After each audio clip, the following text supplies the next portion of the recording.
Cahaya bulan malam ini begitu terang.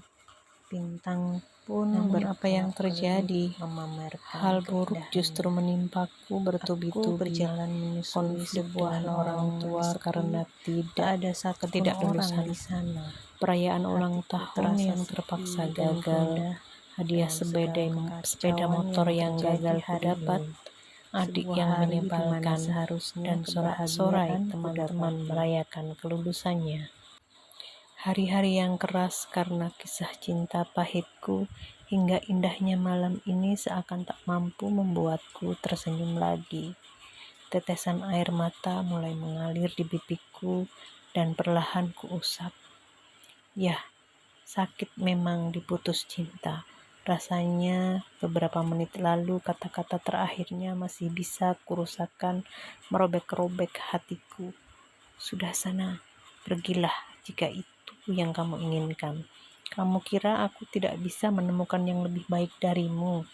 Semoga kamu tak menyesali keputusanmu yang telah menyia-nyiakan cinta suciku. Kutip pesan yang masuk ke dalam ponselku. Beberapa telepon masuk sengaja kutolak karena sudah begitu muaknya. Air mata terus mengalir di pipiku, diikuti dengan sakit kepala yang mulai terasa. Seakan tak mampu bangkit, aku terus duduk termenung di pinggir jalan. Halo mbak, lagi sedih banget nih kayaknya. Bisa bagi uangnya dong? Ucap seorang pemuda yang sedang mabuk menghampiriku. Karena tak meresponnya, pemuda itu mengancamku dengan sebilah pisau lipat yang dikeluarkan dari saku celana jeansnya. Tanpa berpikir panjang, ku ambil tas di sebelahku dan kuserahkan semua uang yang kumiliki. Ambil semua ini dan pergilah menjauh. Kembali kususuri jalan hingga sampai ke sebuah jembatan tua dengan jurang tinggi di bawahnya. Kakiku mulai melangkah maju dan kuangkat kaki kananku. Selangkah lagi tubuhku akan jatuh ke dalam jurang. Semua kekacauan di hatiku seakan menghilangkan rasa takutku terhadap ketinggian. Namun, tiba-tiba seseorang menarik bajuku. Ternyata pria pemabuk tadilah yang menarikku menjauh dari pinggir jembatan. Hei, kenapa kamu lakukan ini? Kenapa kamu menolongku? Tanpa berkata apa-apa, ia pergi meninggalkanku. Lalu ku kejar dia. Setelah beberapa saat, ia baru mulai berbicara. Maaf, ku ambil tasmu. Sudah 3 hari ini aku tidak makan. Biasanya aku makan dari sisa makanan di tong sampah. Namun karena hujan deras kemarin, semua makanan yang kuanggap masih layak sudah berubah menjadi busuk. Memang, jika dilihat dari tubuhnya, ia sangat kurus. Sembari menahan aroma alkohol yang begitu menyengat dari mulutnya, aku berikan kembali tasku padanya. Ambillah ini, mungkin kamu lebih membutuhkannya. Dari percakapan singkat dengannya, hatiku mulai kembali kuat. Tak bisa kubayangkan jika aku yang berada di posisinya.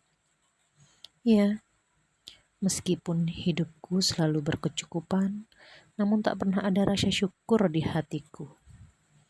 Pria yang selama ini ku perjuangkan namun ternyata selalu membuatku kecewa pun seakan tak lagi membebaniku. Pulanglah, masih banyak yang menanti kepulanganmu. Ucapnya sembari beranjak menjauh dariku. Malam semakin sunyi, kususuri jalan ke arah rumah.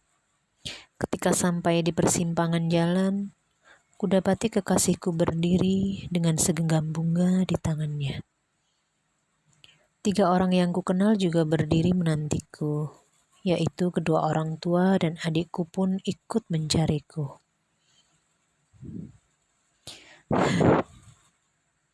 Maaf sayang, aku telah banyak mengecewakanmu dan salah dalam menilaimu. Pelukan erat menderat di badanku. Tak kuasa menahan tangis haruku Kupeluk balik kekasihku. Beberapa saat berlalu, ia kemudian menyerahkan bunga di tangannya dan sebuah buku kecil yang ternyata diariku. Di buku kecil itulah aku menuliskan keluh kesah dan rasa banggaku pada sosok pria yang sedang menggenggam erat tanganku ini. Di balik sana, keluargaku tersenyum melihatku kembali. Kami pun masuk ke dalam mobil dan pergi ke mall untuk merayakan ulang tahunku. Ya, meskipun hadiah motor tetap tak aku dapatkan karena aku gagal lulus ujian.